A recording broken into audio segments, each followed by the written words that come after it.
Okay, y'all. So things are about to get exciting. Not in the east, but in the west. I'm going to go over the east here first, so we can knock this out. That way we can delve into what is going on in the west. It's early March 1863. As you can see, I don't have much in the way of conscripts or money. I will show what I spent that on towards the end of this video.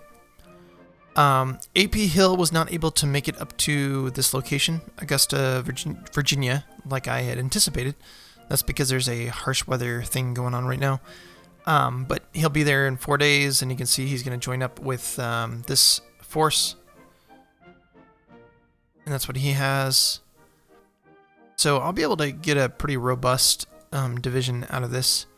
And my hope is between that and Stuart, I can kind of hold down my left flank as best as possible until I'm able to bring up more troops to kind of create a second division. As you can see, we did create this. This is one of the units we built in January. They're done, and then we have 2 sharpshooter brigades that are going to move up to where Longstreet is. I'm going to take out the sharpshooters from here and replace them with that. That way I can start slowly, hopefully, building a division-only artillery division. I don't know if I'm ever going to get there, but let's hope we can. I moved Jackson forward, and where is...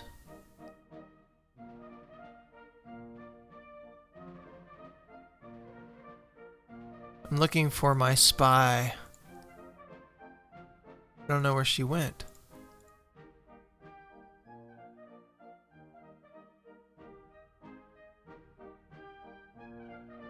Huh. Well, the female that is your spy. I wanted her up here. I don't know where she went though. There was a bit of some glitching in the game, by the way, and it actually kind of worked out in our favor. But oh, here we go. We got a HQ. Good for us. Who needs the HQ? Probably him. Yep. I did not see that, so I'm glad that I was doing this to see it.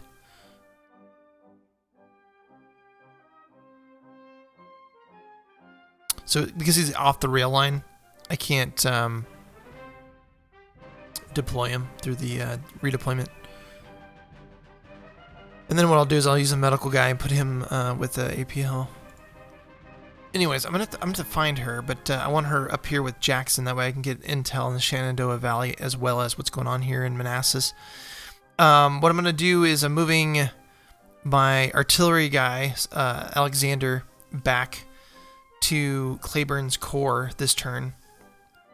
I'm gonna attach him here, and then what I'm gonna do is, depending on whether I'm attacking or defending, will dictate whether he's in charge of a division or not.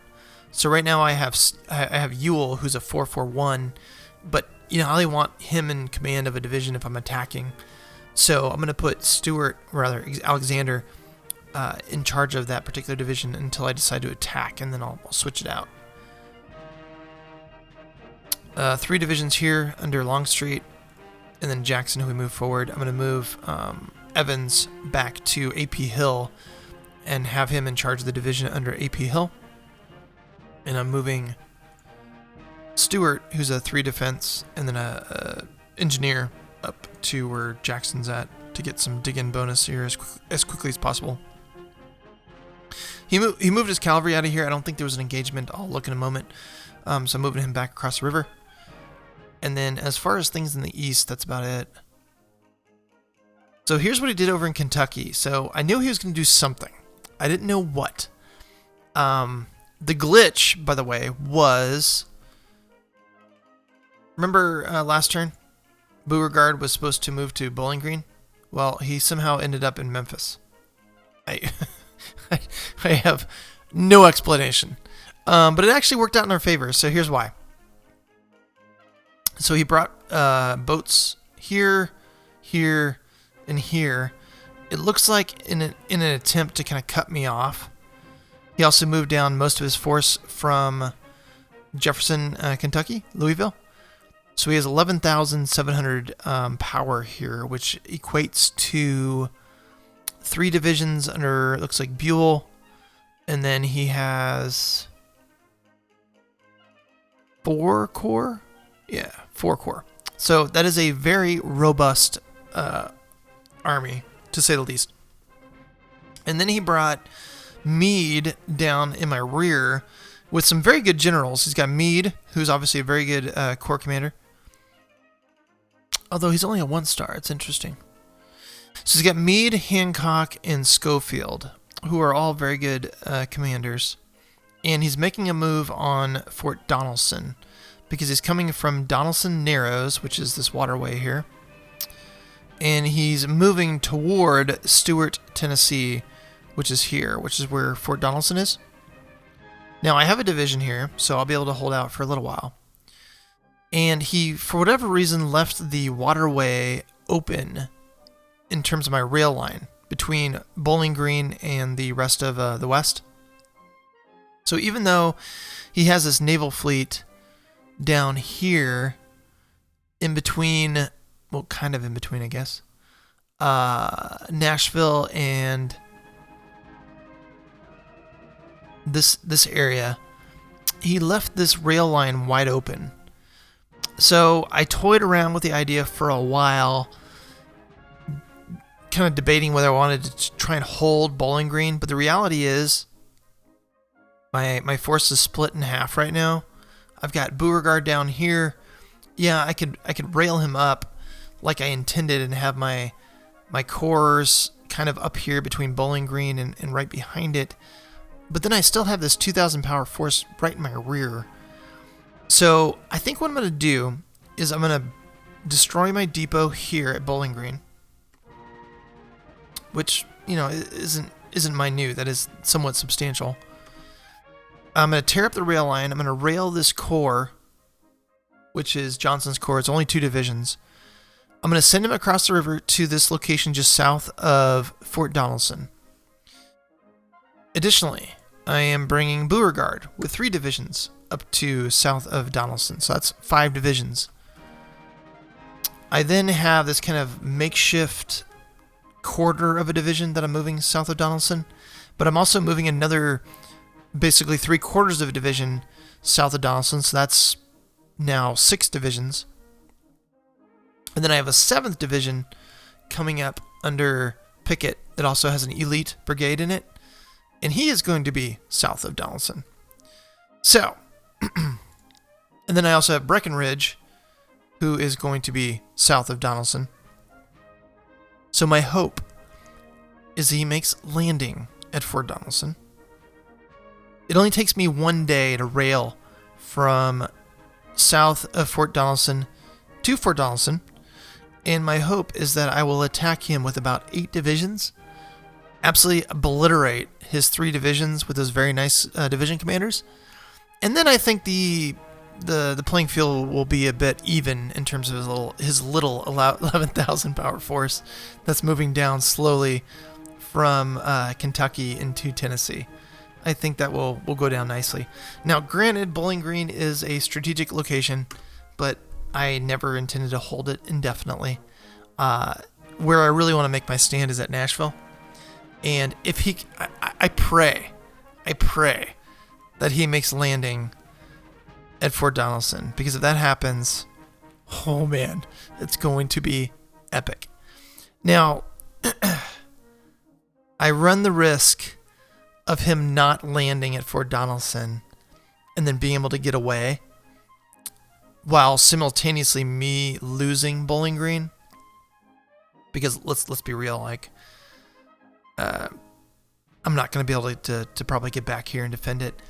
I am, but speaking of which, I'm going to hold him here. I am going to hold this guy here who has a 6 defense, just kind of in the hope that, or yeah, basically in the hope that if he doesn't make land here, I can kind of somehow get back and reestablish my defensive posture here at Bowling Green. But I am going to destroy the supply depot. You know, let's see, it's harsh weather. I don't see him attacking this turn, so let's hold off on the destroying the depot. We're going to hold off on that. But I am going to send everything back. If I lose the supply depot, fine, whatever. I mean, it's a fair amount of supply for him. But the reality is he's going to build one as soon as he sets up here, and he'll be ready to move forward in a couple turns anyway. So let's take the risk. I think with the harsh weather, with the torn up rail, I couldn't imagine him making a move on Bowling Green just yet. I don't know if he necessarily knows what I have here just yet. So I'd give him at least one more turn. But I'm going to move everything here while at the same time doing a cavalry screen and a disinformation card so that he can't really see what I have here. And let's see what happens. As a way of some additional security, just temporarily, I'm taking a division from New Orleans. I'm going to move him up to Nashville, just temporarily. The idea being that he's got so much committed to this Kentucky attack, and he's got so much committed to this front over in Virginia, that I would find it hard to believe that he would make an attack on New Orleans, at least right now. I would imagine that if he went for New Orleans, he would probably land several divisions of troops, and it just doesn't seem to me like he has that sort of manpower right now, but we'll see. Up at Cairo, he's got a couple divisions, as you can see, so he's got basically a total of 5. Well, we have 4, so I'm pretty good with how I feel about things over the Mississippi. He is moving Hooker somewhere. I don't know if he is detaching him and moving him over to the Mississippi front, or if he's moving him over here to Rosecrans. So I'm going to bring a cavalry guy forward to see if I can't get some intel in terms of what's going on over here.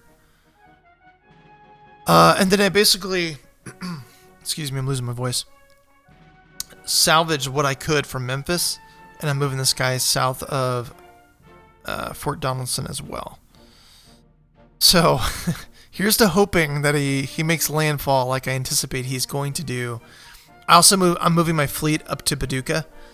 It's a bit of a risk because I have to float by these 3 divisions, and then I think I don't think I get shot at by Cairo, but I'll definitely get shot at by these 3 divisions. But seeing as how he was able to park this guy right next to Fort Donelson and not suffer too much in the way of casualties, and then float this guy all the way down past multiple artillery barrages and survive, I imagine I could probably do okay just getting past this 3-division force and park him in Paducah. And then depending on what happens right here, that'll dictate what I do with my fleet. I may move them right here, or go after his fleet down here and try and inflict as many casualties as I can on his fleet, since it is a bit divided right now. He's got this here, he's got this down here, and then this one guy up here, which is kind of random. So we'll see. And then I'm also bringing up my fleet, what I have, which is down here. So 2 guys right here. It's just going to make it a little bit more difficult for him to cross the river going west if he does in fact make landfall. The idea being is I want to push him east, if anywhere. But ultimately the idea being I want to attack him at Fort Donelson if I can. So we'll see what happens there. With that, that's about everything. Far west, I'm moving him over here, trying to get military control of eastern Arizona. I'm going to attack him over here at this fort over here. I've got, that right there. And then, as far as production is concerned, put more stuff, as much as I can, into my replacement chits, because there's going to be a lot of battles here pretty soon.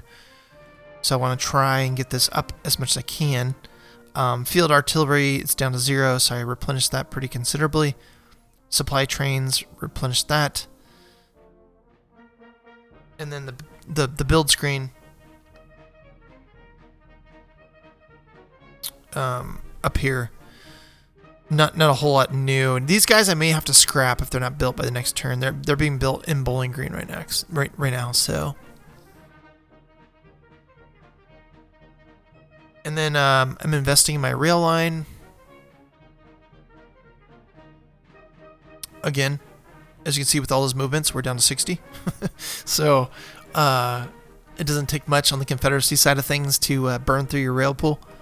But we are basically moving a ass ton of troops to the spot. So I debated again, just to kind of to finish off this point. I debated keeping him in Bowling Green one more turn, and then if he made landfall, moving this corps across the river but adjacent to Donelson, so that when Beauregard attacked, he would move to the sound of guns. My concern with that is that I don't want to run the risk.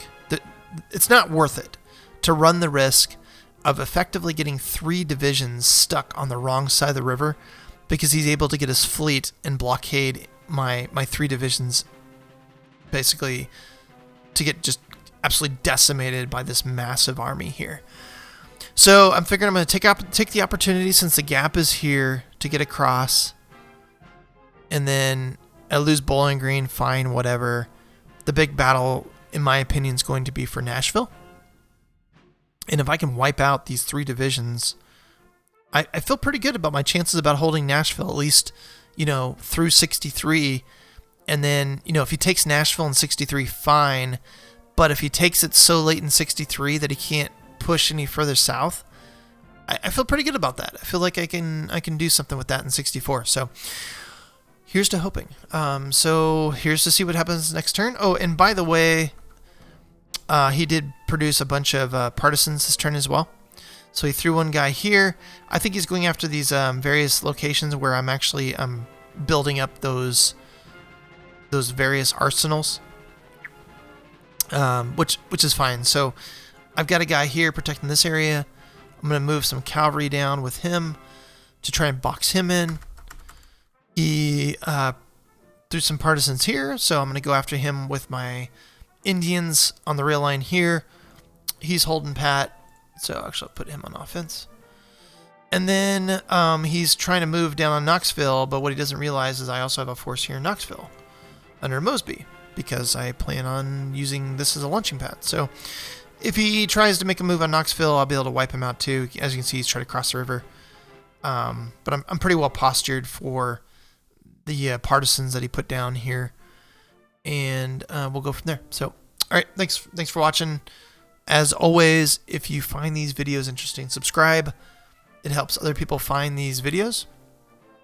And if you have comments, please leave them.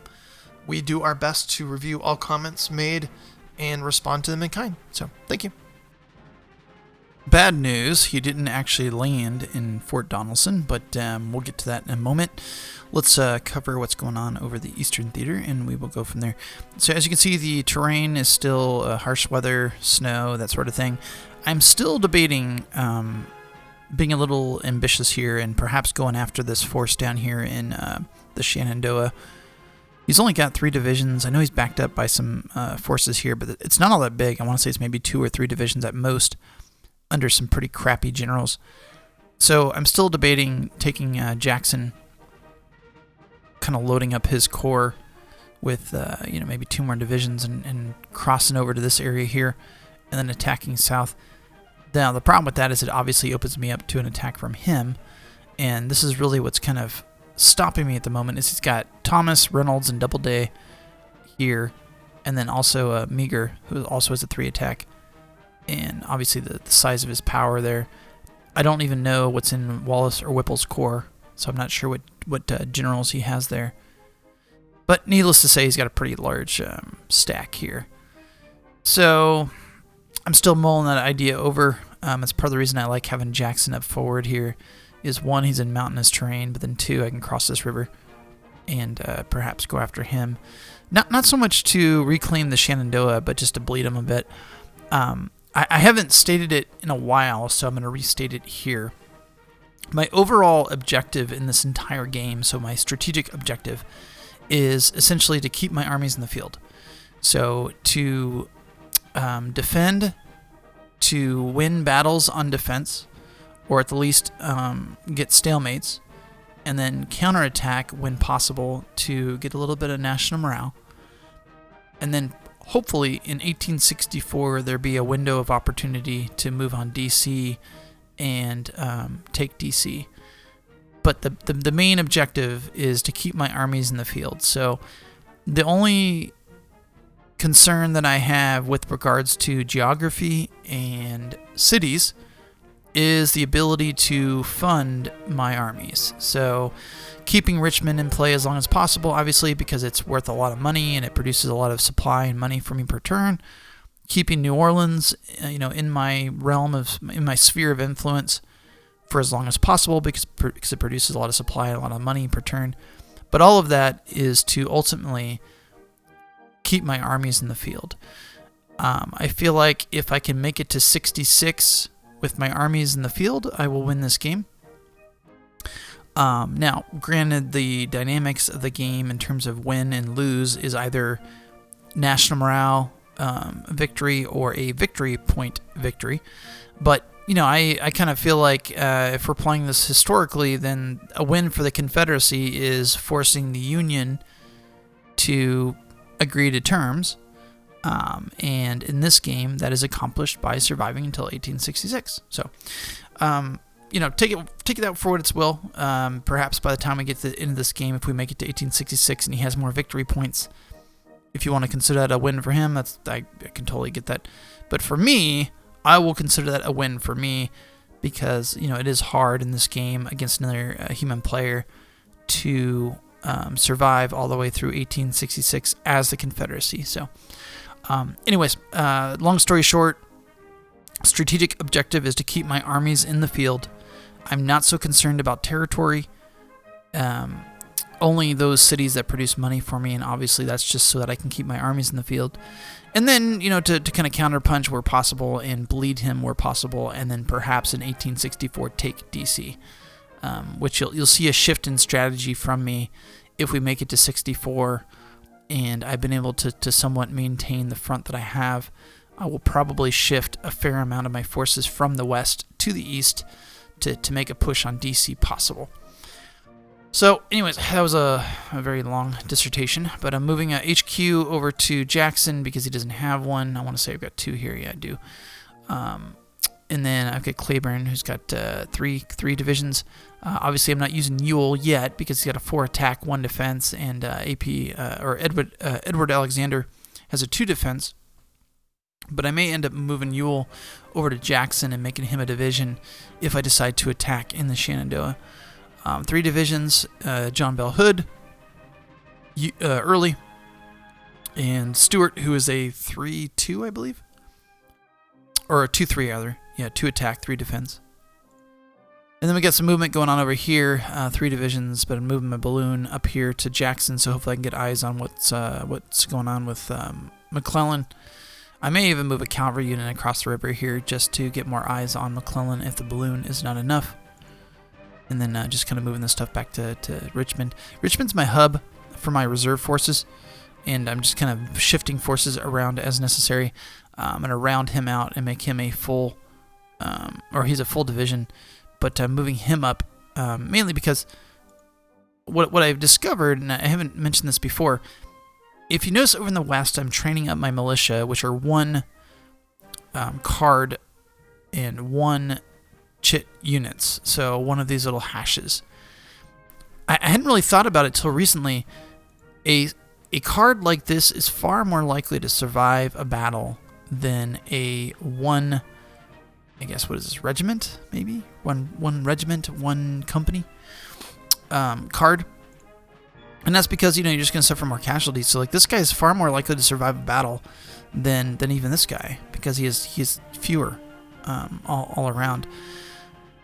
And I hadn't thought about that. So, this guy here with the 1, he's far more likely not to survive a battle and just be completely destroyed than this guy. And then, obviously, this guy has he's most likely to survive. What does that mean? When you go to the reserve tab, when one of those chits is completely destroyed, you have to replace it. If they're simply mildly damaged, I believe all they need is some recovery time and some cohesion recovery. They don't actually need to pull from this area. Now, I might be wrong on that. They may end up pulling from it anyways, but that's something I hadn't really considered before, and I think it's something for you to consider when you're playing, is to try and perhaps build some of these mega brigades and because this is like half a this is half a brigade right here. Or rather, sorry, I'm totally off of my vernacular tonight. This is half a division right here, and he's far more likely to survive a battle than obviously this guy. I'm gonna get completely destroyed, and you'd have to rebuild him. So, anyways, that's me digressing again. Apparently, this video is full of digressions, but I'm just kind of shifting stuff around. Next turn, it'll be a little more clear what I'm doing here, and I'll come back to that next turn. As far as what's going on down in our blue water fleet. Now, there's differing opinions in terms of whether you want to break these up. I break them up because I feel like I'm willing to lose one or two from time to time if that saves the rest of them. So if you have these all combined, if they are engaged by his offensive fleet, then the damage is spread out, so you're less likely to lose a ship. But if you have them spread out, then if he engages one of these stacks, if say he engages the Cecil, obviously he's going to take a lot more damage because there's only two of them. Well, now one, but there was two. But the rest of these won't be engaged. So that's why I have them spread out. Long term, you're probably more likely to lose them, and so probably lose them faster if he's very aggressive about moving in and out of this Atlantic blockade square. But you're also, it's kind of a high risk, high reward. The more they're spread out, the more likely you are to keep them in the ocean longer, and therefore get more money and war supply. We took care of the partisans here on the rail line, so I'm going to move back here with my Indians. As you can see here, he's kind of not sure what to do. I think he was trying to move south and then couldn't because of my force here. Once this weather clears, I'm going to move north with Mosby. I'm going to increase this force as well. I'm bringing more cavalry in. Moving out of Bowling Green, he was not, kind of as predicted, he was not able to get from Munfordville to Bowling Green in one turn. That's what I expected with the weather, plus the torn up rail line. So we're burning the depot, tearing up the rail line, and getting out of here. And I'm moving everything around to the east and the west of his fleet. I don't know if he's going to keep his fleet here. Who knows? But I do have some mines here along the river here with the anticipation that he's going to move out of there. I could see him keeping them there if he thinks that I would be tempted to cross this river and engage him at Bowling Green.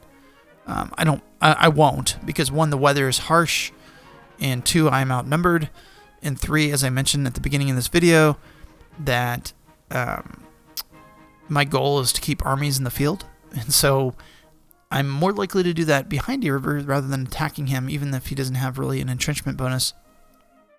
He's still going to have me outnumbered. And maybe if the weather was clear and I had a guaranteed route across the river here, perhaps I do it. But notice he did put his fleet across the rail line here now. Last turn he had not, but I was able to get everybody where I wanted them to be. So I've got Forney with 3 division, Shelby 4-5 attack, 1-5 defense with Gardner, and then Magruder 2-3 defense. E. Johnson is now core under Beauregard, and he's a 3-3 Breckenridge. Anderson's a 3-3, and then we have David R. Jones for now is a 3-1-1, but I'll probably put him under Bragg, to be honest with you. But we're gonna hang out here just for this turn because I wanted to shell his land or his river boats, and if he moves this guy back towards where his front lines are, if I'm moving a corps towards Nashville, then I'm not going to fire on him going by me. But if I hang out here and I'm stationary, then I will be able to fire on him going across. So one way or the other, I'm going to be firing on this dude, and he's got a lot of river boats there. So and then Army of the Mississippi, I pulled Beauregard out. I am moving Pickett's force, which is 2 divisions. I'm moving them back. And then what I'm doing is I'm moving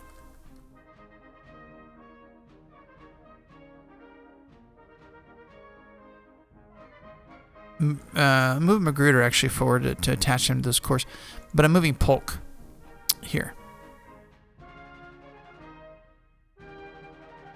what I'm going to do is I'm going to have 3 divisions, 2 in front and 1 in the rear. I kind of threw around the idea of either making Beauregard one of the stack commanders, like I have over here with Johnson. Or instead of having 3 corps, taking these reserve corps and kind of putting them forward. But I kind of like having a corps in the back because, one, I'm hoping he won't be able to see my total strength here. And 2, this gives me a little bit of like a backup defense in the event that he is in fact able to cross the river successfully, even if he takes heavy casualties and is hanging out sharing a region with me at Nashville. Because then at least I'll have a corps cover my rail line, which is my area of withdrawal, there and there. So that's my intent anyways. But I am going to keep a corps in this middle area, and then obviously I have a division inside Donelson. So we'll see what happens there. Now my fleet was able to make it up here, not too damaged at all actually. As you can see here. My ironclads are decent. One of my gunboats took some damage, but not too bad. I was able to make it. Doesn't look like I lost any gunboats. But I am going to move back. So the whole reason I moved this fleet forward, it was kind of a high risk, high reward situation, was if he actually landed at Donelson, then I was going to go after his fleet and do as much damage as I could to his fleet. He didn't land. He still has his troops here. I'm guessing he's probably going to land on the Bowling Green side of the river next turn and just consolidate his forces. And I can still attack him, but as you can see, he's stronger than I am. And I don't know if he consolidates his gunboats and his timberclads here with what he has here. It's going to be a hard sell for me to really inflict the kind of damage I want to on him. It's more important to me to keep this fleet around as long as possible. So I'm going to pull it back to Memphis. Pros and cons to that. I think pros to going after his fleet, but at the same time, I don't intend to cross this river at all. And I can't replace this fleet if I lose it. So I don't know. I went back and forth on it. Perhaps I'm being too defense-minded. My hope is I can really inflict some serious casualties on his naval fleet right here if he doesn't pull out. So I'd be interested to hear your thoughts in terms of what you think about the decision. Moving Morgan around the left flank, get him across the river. It's going to take him 20 days, and then I'm going to rail him around to my right flank. So that I can engage his rear come the spring. Nothing going on in Arkansas. I'm moving him forward so I can get some eyes on what's going on over here in Arkansas. Far west, we were able to take this fort back, so now I'm going to go move him back to here to this fort because I'm guessing if he is going to continue being on the offensive, he'll go for that, or he may retreat. But here's what we have there. I have him hanging out in eastern Arizona, trying to get military control, so that hopefully we can kind of steal some victory points from him here.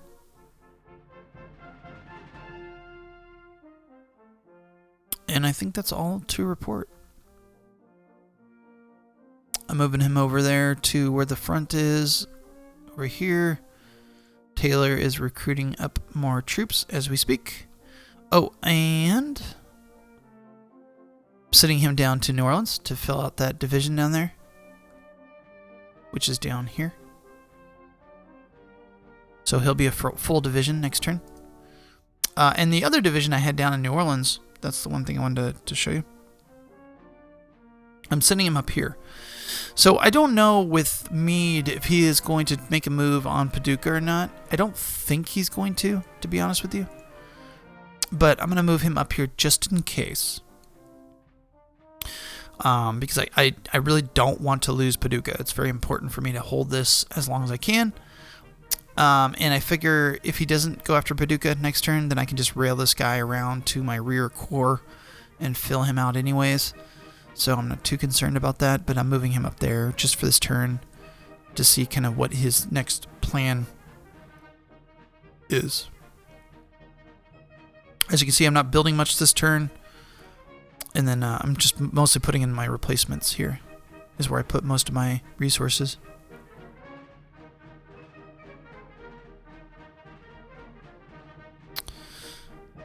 And then river pool, but there's no rail pool, so I'm holding off. I didn't put anything in my river pool this turn. I decided not to print money because my inflation is 10%. I'm trying to keep that 10% or lower, so we're not going to print money just yet. And regardless, while I have the war supply to build more artillery, I don't have the conscripts. So I need infantry right now. I don't need artillery. So I'm just holding off on that, and then that's about it. So let me just really quick. He's got 85 morale. I have 119. I've captured 19,000 prisoners of his, and I've lost almost 50,000. He's lost 63.8, and we are at 47.27 victory points. He's at 33.90, and we are getting 52 a turn. He's getting 46. But I suspect by the end of 63 that will drastically change. So there's still a lot of game left.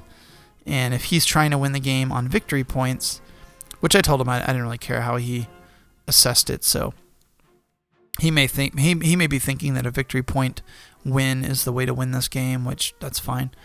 I already told you what my idea of a victory is. There's still a lot of game left for him to catch up on that victory point area. These were just minor skirmishes, that's why I didn't really go over them. Yep. Okay, so let's simulate the turn, and I will be back.